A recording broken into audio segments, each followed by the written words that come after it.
ओम शांति। 26/6/26 की मुरली है। बाबा कहते हैं, मीठे बच्चे, इस दुनिया में निष्काम सेवा केवल एक बाप ही करता है। बाकी तुम जो भी कर्म करते हो उसका फल अवश्य मिलता है।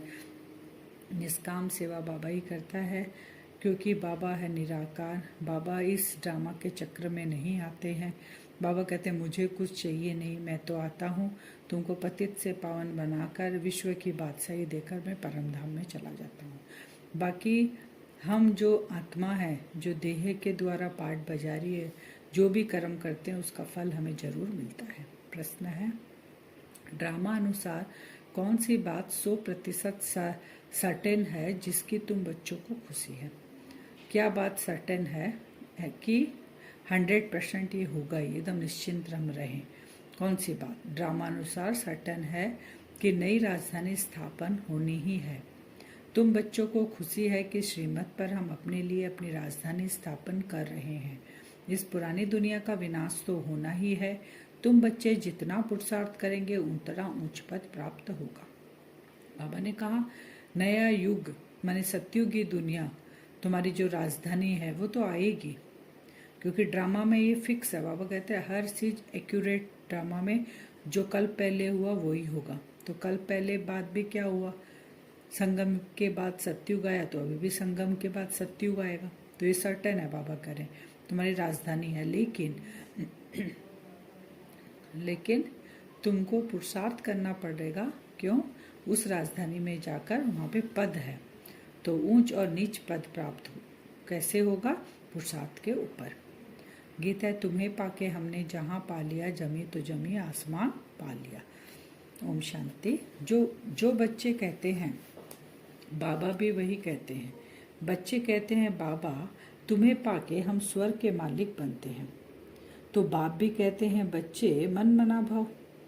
बात एक ही हो गई। हम बाबा को याद करके बाबा को बोलते हैं हम हो गए स्वर्ग के मालिक। तो बाबा कहते हैं मन मना भाव, तुम मुझे याद करो, अपना मन मुझ में लगाओ। मनुष्य सब पूछेंगे कि ब्रह्मा कुमार कुमारियां को इस सत्संग में जाकर क्या मिलता है। पूछते ही होंगे। हम जितने भी बाबा के बच्चे बने हैं, जरूर हमको कोई ना कोई तो पूछा ही होगा कि वहां जाके क्या करते हैं। तो ब्रह्मा कुमार कुमारियां कहते हैं, बाप दादा से विश्व के मालिक बनते हैं। विश्व का मालिक और कोई बन न सके। विश्व के मालिक ये लक्ष्मी नारायण ही है। शिव बाबा तो विश्व का मालिक हो नहीं सकता। तुम बच्चे विश्व के मालिक बनते हो, तुम्हारा बाप विश्व का मालिक नहीं बनता है। बाबा कह रहे हैं, हम क्या उनको जवाब देते हैं कि हम जा रहे हैं देवी देवता बनने। आने वाले युग में सतयुग आ रहा है, हम वहाँ के मालिक बनेंगे, क्योंकि हमारा पिता कौन है? सर्वशक्तिमान है, परमात्मा है, शिव बाबा है, निराकार है। वो हमें विश्व का मालिक बना रहा है। तो ऐसे निष्काम सेवा करने वाला और कोई होता नहीं। हर एक को अपनी सेवा का फल जरूर मिलता है। भक्ति मार्ग में वह किसी भी प्रकार से जो कोई कुछ भी करते हैं, सोशल वर्कर को भी सेवा का फल जरूर मिलता है। गवर्नमेंट से पगार मिलता है।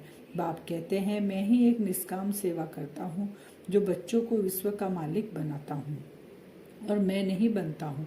बाबा कहते हैं, जहाँ भी सेवा करते हो ना, जैसे अभी भी हम सेवा करते हैं, कोई भी जॉब करते हैं या नौकरी करते हैं, तो उसका पगार माने हमको पैसा मिलता है, सैलरी मिलती है ना। बाबा कहते हैं, तो अभी बाबा के जो हम मददगार बनेंगे तो विश्व का मालिक बनेंगे। तो बच्चों को सुखी करके सुखधाम का मालिक बाबा 21 जन्म के लिए बनाते हैं, और खुद वानप्रस्थ निर्वाण धाम में चले जाते हैं। वानप्रस्थ तो मूल वतन को ही कहेंगे। मनुष्य वानप्रस्थ लेते हैं, बच्चों को सब कुछ दे जाए, सत्संग आदि करते हैं, गुरु करते हैं कि यह मुक्ति का रास्ता बताए। जब बाबा का पता नहीं है तो हम कैसे भटक रहे थे? सत्संगों में जाते थे, गुरु करते थे कि ये हो सकता है हमें रास्ता बता दे, क्योंकि भक्ति में तो मुक्ति की इच्छा रखते हैं ना, मोक्ष की। तो सोचते हैं हमको जन्म मरण से मुक्ति मिल जाए। अब तुम बच्चे जान गए हो कि मुक्ति, जीवन मुक्ति का रास्ता कोई मनुष्य मात्र कभी किसको बता नहीं सकते। वे किसी को भी सद्गति दे नहीं सकते, अपने को भी नहीं दे सकते। अपने को दे तो फिर दूसरों को भी दे सके। बाबा कहते उनको तो रास्ता ही नहीं पता, और वो मनुष्य आत्माएं हैं। वो चाहे साधु सन्यासी जो जिनकी भी हम पूछते हैं या जिनके भी शिष्य हम बनते हैं, वो खुद ही सद्गति में नहीं जाते तो दूसरे को कैसे बताएंगे? तो बाप आते ही है परम धाम से, वह वहाँ का रहने वाला है, तुम बच्चे भी वहाँ के रहने वाले हो, तुमको पाठ बजाना है इस कर्म क्षेत्र पर। बाबा कह रहे हैं हमको तो पाठ बजाना है, हम आत्माओं को तो यहाँ कर्म क्षेत्र पे, बाबा को भी एक बार यहाँ आना है तुम बच्चों के लिए। जबकि स्वर्ग की स्थापना हो रही है तो जरूर नरक का विनाश होना ही है। बाबा कहते हैं 5000 वर्ष से उन्हों की वृद्धि होती रहती है, बाकी और तो आते ही है 2500 वर्ष के बाद उनकी वृद्धि होती रहती है 5000 साल के बाद, क्योंकि सतयुग में कुछ सिलेक्टेड आत्माएं रहती हैं, देवी कुल की आत्माएं, फिर त्रेता में भी देव कुल की आत्माएं, फिर द्वापर युग से बाबा कहते हैं और आत्माएं आना शुरू होती है और धर्म की। तो इस्लामी की आदमशुमारी कम होनी चाहिए, फिर थोड़े समय बाद बोधि धर्म वाले आते हैं तो उन्हों में थोड़ा फर्क होना चाहिए। इस्लामी बोधि आदि पहले सत्व प्रधान है, फिर धीरे धीरे तमो प्रधान बन। जो भी आत्माएं आती है सबसे पहले सत्व प्रधान स्थिति में आती है, चाहे वो द्वापर युग में क्यों ना आए, चाहे वो कलयुग लास्ट में ही क्यों ना आए। अगर वो परम धाम से आई है तो वो आत्मा पवित्र होकर गई है, चाहे योग से चाहे भोग से पवित्र तो होकर गई है बाबा के साथ, तो वो सत्व प्रधान स्थिति में आएगी। फिर उसी एक जन्म में उसको सत्व रजो तमो का पार्ट प्ले करना पड़ता है, बाबा कहते हैं। तो आजकल लिखते हैं चाइनीज सबसे ज़्यादा हो गए, तो बाबा कहते हैं सृष्टि का चक्र का ज्ञान तो है नहीं, कितने भी हो जाए। तो यह सब राज तुम बच्चों की बुद्धि में है, जो पढ़े लिखे हैं उन्हों को डिटेल में समझाना होता है। बाबा कहते हैं जो पढ़े लिखे उनको डिटेल में समझाते हैं, जो पढ़े लिखे नहीं रहते उनको बाबा शॉर्ट में समझाते हैं। यहाँ के मनुष्य अपने को हिंदू के लाइन में ले जाते हैं, कहेंगे हिंदू आर्य धर्म है, सबसे पुराना है, भारतवासी पहले पहले आर्य थे। बाबा कहते हैं बहुत धनवान थे, अब अन आर्य बन गए हैं, कोई अकल नहीं, जिसको जो आता वह धर्म का नाम रख देते हैं। तो क्या कहते हैं जो साहूकार होते हैं, बाबा कहते हैं वो क्या धनवान थे, वो अपने आप को आर्य बोलने लग गए, मैंने हिंदू आर्य धर्म है ऐसे बोलने लग गए। तो जिसको जो मन धर्म का नाम रखते हैं। बाबा कहते हैं झाड़ तो बहुत बड़ा है, फिर धीरे धीरे टालियाँ पत्ते बहुत निकलते हैं। अभी तुम बच्चे जानते हो कि हम बाबा से स्वर्ग का वर्षा ले रहे हैं, तो ऐसे वर्षा देने वाले बाप को कितना याद करना चाहिए। तुम जितना जास्ती याद करेंगे एक तो वर्षा मिलेगा और तुम पावन बनेंगे, कितना फायदा है। बाबा को याद करेंगे तो सजाओं से मुक्त हो जाएंगे, हाँ हम कर्मयोगी स्थिति में रहेंगे, इसी लाइफ में हम कर्मातीत बन जाएंगे और भविष्य में राज्य पद मिलेगा। तो लौकिक बाप से तो धन का वर्षा मिलता है, साथ साथ फिर पतित बनने का भी वर्षा मिलता है, दोनों मिल गया, धन का मिल गया और पतित बनने का। इससे क्या हुआ, दोनों से नीचे गिरे हम। वह लौकिक बाप, वह पारलौकिक बाप, और यह बीच में है अलौकिक बाप। 3 बाप है ना, ब्रह्मा बाबा लौकिक बाप, शिव बाबा पारलौकिक और लौकिक बाप। इनको बीच में दोनों तरफ से जोड़ दिया जाता है। शिव बाबा को तो कोई तकलीफ नहीं होती है, वो अलौकिक बाप को बीच में रखा क्योंकि ये शिव बाबा भी इनके तन का आधार लेकर हमें बताते हैं ना, इसीलिए इनको कितनी गाली खानी पड़ी। अब गाली कौन खा रहा है, गाली खा रहा है ब्रह्मा बाबा। वास्तव में श्री कृष्ण को गाली नहीं मिलती है, आत्मा वही है, 84 जन्म में आ गई वो आत्मा। लेकिन श्री कृष्ण का जब रूप रहता है तब वो प्रिंस प्रिंसेस है, और अभी की वो आत्मा जो वो गाली खाती है, जो ब्रह्मा के तन में है। बीच में फंसा, ये कहते हैं ना रास्ते चलते ब्राह्मण फंसा, गाली खाने के लिए फंसा। अलौकिक बाप को ही सहन करना पड़ता है, बाबा कहते हैं। जो अलौकिक बाप है ब्रह्मा बाबा, उसको जब कोई लड़ाई आदि लगती है तो मनुष्य यज्ञ आदि रचते हैं, लड़ाई बंद हो जाए। तुम ब्राह्मण कुलभूषण जानते हो, विनाश तो जरूर होगा, नहीं तो स्वर्ग के गेट कैसे खुलेंगे। जब लड़ाई लगती है तो बाबा कहते हैं एकदम से शांति नहीं होगी, क्योंकि इस लड़ाई में ही सृष्टि का परिवर्तन होगा, विश्व, बाबा कहते हैं युग का परिवर्तन होगा और स्वर्ग का गेट खुलेगा। जब स्वर्ग में तो नहीं आएंगे, जो पुरुषार्थ करेंगे वही चलेंगे, बाकी जाएंगे मुक्ति धाम। मुक्ति धाम का गेट भी अभी क्या है, आने का खुला हुआ है। बाबा कहते हैं जब लड़ाई लगेगी तो जाने का खुलेगा, सब मुक्ति धाम जाएंगे। जो आत्मा पुरुषार्थ कर गई है वो सत्युग त्रेता में आएगी, बाकी वहाँ मुक्ति में बैठी रहेंगी। वह तो कहते रहते पीस कैसे हो, अर्थात कोई भी लड़े नहीं, सभी कहते वननेस हो, एक ही बाप की मत ले कि हम सब एक बाप के बच्चे भाई भाई है तो वननेस हो जाएगी। एक बाप के बच्चे हैं तो आपस में लड़ना नहीं चाहिए, यह भी तो सत्युग में ही था ना, वहाँ कोई भी आपस में लड़ते नहीं, वह तो सत्युग की बात हो गई, यहाँ तो है कलयुग। वननेस चाहते हैं लेकिन बाबा कहते हैं वननेस कभी नहीं होगी यहाँ पर, क्योंकि यहाँ पर क्या है, रावण का भी प्रवेश था, 5 विकारों की भी प्रवेश था ना, इसीलिए बाबा कहते सत्युग में ही बनने से एक धर्म एक राज्य सब भाई भाई की दृष्टि से रहते हैं। इस समय तुम नॉलेजफुल बनते हो, बाप तुमको आप समान बनाते हैं, जो बाप की महिमा वही तुमको बनना है। बाबा कहते हैं बाबा नॉलेजफुल है, ज्ञान का सागर है, प्रेम का सागर है, तो हमको भी कैसा बना रहा है, अपने समान, बाप समान हमको बनना है। सिर्फ दिव्य दृष्टि की चाबी बाप के पास रहती। बाबा बस एक चीज बच्चों को नहीं देते हैं, बाकी बाबा वर्षे के रूप में सब कुछ अपना देते हैं। बाप ने बताया है भक्ति मार्ग में मुझे काम करना पड़ता है, इसलिए बाबा दिव्य दृष्टि नहीं देते चाबी। जो जिसकी पूजा करते हैं मैं उनकी मनोकामना पूरी करता हूँ।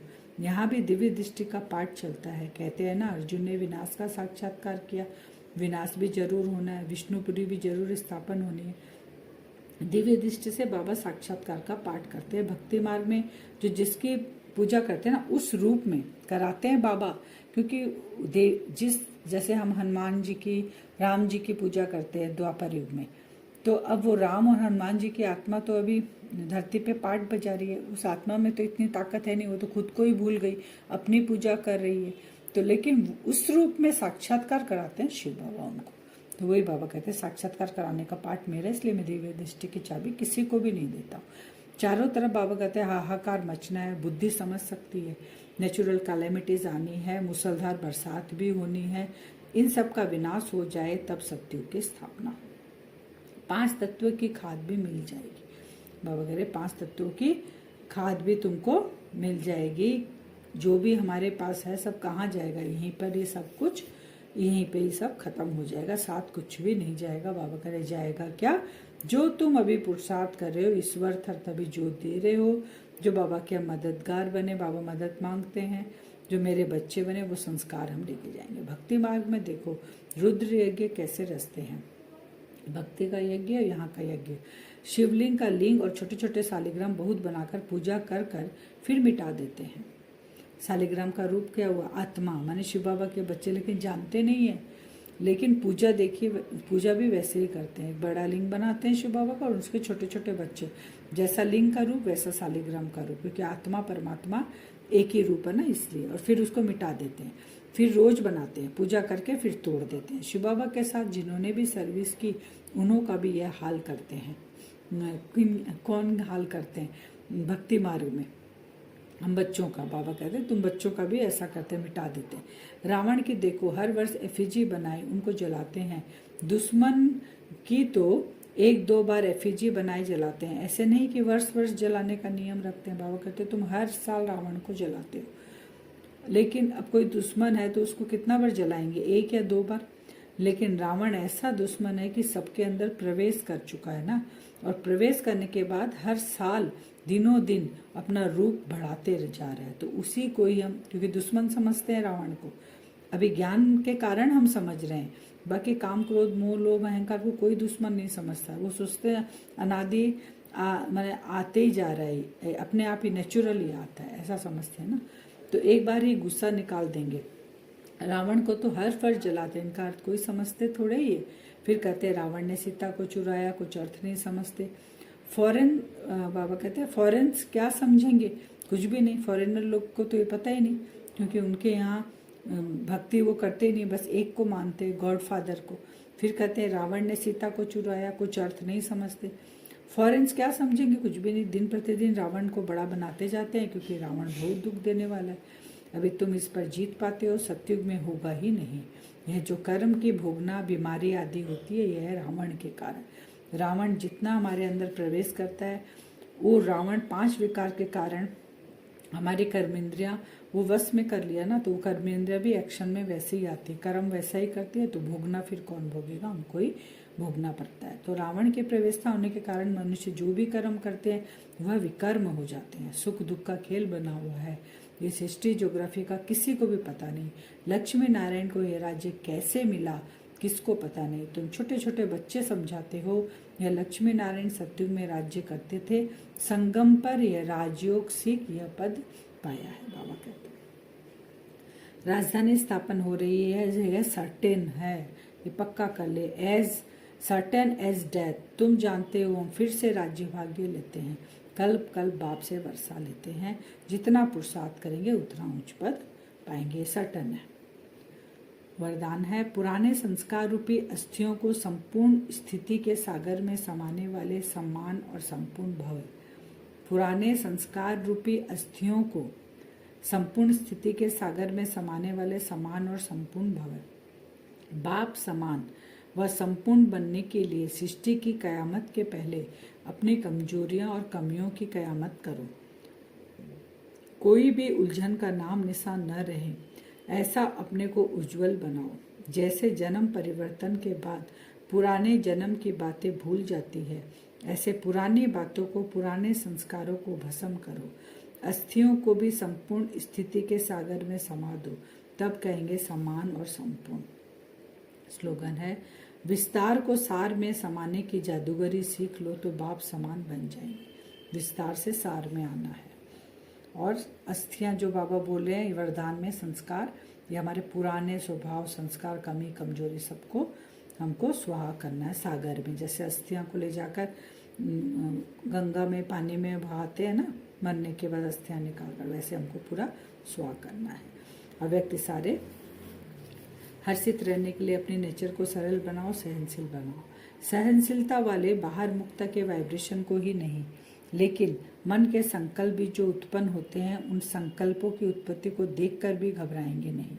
अपनी सहनशीलता से सामना करेंगे और सूरत से सदैव संतुष्ट व प्रसन्नचित्त दिखाई देंगे। उनके चैन नैन कभी भी असंतुष्टता के नहीं दिखाई देंगे। वे संतुष्ट मणि होने के कारण सदा हर्षित रहते हैं। कौन? जो बाहर मुक्ता के वाइब्रेशन को ही नहीं, वो जो सहनशील आत्मा रहेगी ना, सहनशील और सरल आत्मा, वो क्या है, संतुष्ट मणि हो मैंने संतुष्ट मणि रहेगी। असंतुष्टता उनके अंदर नहीं रहती है, जिसके कारण वो सदा हर्षित रहती है। वरदान से योग करेंगे। अपने आप को देखेंगे बिंदु स्वरूप में आत्मा। उठ चले अपने पिता के पास परम धाम। देखें बिंदु स्वरूप आत्मा आकाश तत्व को क्रॉस करती हुई अपने असली घर परम धाम पहुंच गए। सुनहरे रंग की लाइट का प्रकाश चारों ओर उसके अंदर प्रवेश करते हैं। सामने देखें बाबा के एकदम नज़दीक जाकर स्थित हो जाते हैं। सामने बाबा और मैं आत्मा। देखें, विजुअलाइज करें बाबा को। बाबा की किरणें चारों ओर फैल रही है। धीरे धीरे नज़दीक बढ़ते बढ़ते बाबा को टच कर गए हम। मैं आत्मा बाबा को टच करते ही चार्ज होना शुरू हो गए। मुझ आत्मा के अंदर से जो विकर्म है धीरे धीरे भस्म होने लग गए। अब टच करते करते बाबा के अंदर एकदम प्रवेश कर जाएं, जैसे सागर के तले में हम जा रहे हैं। एकदम शांति का अनुभव करें, शीतलता का अनुभव करें, आनंद का अनुभव करते हुए बाबा के अंदर प्रवेश कर जाए, गहराई में जाते जाएं। उस प्रकाश पुंज शिव निराकार मुझ आत्मा के पिता, उनके अंदर एकदम कंबाइंड स्वरूप, और उस महसूस करे कि हम सागर में तले में धीरे धीरे जा रहे हैं, बाबा के अंदर प्रवेश करते जा रहे हैं। बाबा की वो पावरफुल लाइट मेरे चारों ओर, मेरे अंदर भर रही है। मुझ आत्मा के अंदर जो भी रावण के संस्कार कुछ बचे हुए हैं, पुराने संस्कार की लेयर्स लगी है। बाबा को बोले, बाबा 63 जन्मों में अगर कुछ भी मैंने गलत किया है, मेरा हिसाब किताब बचा हुआ है, आज मुझे आप उनसे मुक्त करें बाबा। बाबा की लाइट देखें, आत्मा के अंदर प्रवेश कर रही है। जो लेयर्स बनी हुई है 63 जन्मों की, कुछ कुछ वो एक एक लेयर्स चलती जा रही है। उसको विजुअलाइज करें, बाबा के अंदर प्रवेश कर चुकी है आत्मा और गहराई में जाते जाए। एक एक लेयर्स जो 63 जन्मों की है जो हम जानते नहीं हैं, बाबा जानते हैं। बाबा की वो लाइट उन एक एक लेयर्स को जलाकर ख़त्म कर रही है। मेरे ऊपर जो परत चढ़ी हुई थी, धीरे धीरे हम मुक्त हो रहे हैं देह के भान से। संपूर्ण समर्पण हो जाएं बाबा पे। बाबा, ये आपको ही करना है। आपके इस बच्चे में जो भी कोई विकार, देह भान, कहीं भी अंश मात्र भी है बाबा, वो वंश बन जाएगा, उससे हमको मुक्त करें आज। पूरा जलाकर ख़त्म करें। गहराई में बैठे रहें बाबा के अंदर बैठकर उसका अनुभव करते रहें, शांति का, आनंद का, शीतलता का। देखें धीरे धीरे वो परत जलकर ख़त्म हो रही है। मेरा ओरिजिनल स्वरूप, मेरे देवीय संस्कार इमर्ज हो गए। मुझ आत्मा को कुछ याद नहीं। पास्ट में मेरे क्या था, मैंने क्या किया, सब को क्षमा करें, क्षमा मांगे। जो भी संस्कार बंधन के रूप में किसी के साथ है, उनसे भी मैं मुक्त हो रही हूँ। सूक्ष्म बंधन भी नहीं, एकदम मुक्त अवस्था। केवल मैं मेरे बाबा की हूँ और बाबा मेरा है। बाप समान बन गई मैं आत्मा। बाबा के सारे वर्षों की अधिकारी मैं आत्मा। उस नशे में देखें मैं बाहर निकल रही हूँ। धीरे धीरे बाबा के सामने आ गई। नीचे साकार वतन की ओर लौटना है। विजुअलाइज करें आत्मा एकदम भरपूर, सब आत्मा भाई, मुझे और कुछ याद ही नहीं। मैंने संपूर्ण समर्पण कर दिया बाबा को। नीचे आकर इस साकार वतन में भ्रकुटी सिंहासन पर बैठते हैं।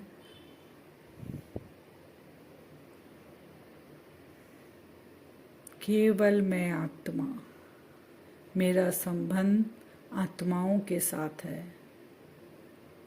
मुझे आत्मिक दृष्टि से सभी को देखना है। सभी मेरे भाई हैं। मेरा पुराना सब कुछ जलकर बाबा ने ख़त्म कर दिया। नया जन्म है मेरा। ये हम आज बार बार पक्का करेंगे, विजुअलाइज करेंगे सभी को आत्मिक रूप में। कोई पुराना संस्कार मुझे याद ही नहीं, जलकर भस्म हो गया। ये मेरा मरजीवा जन्म है। ओम शांति।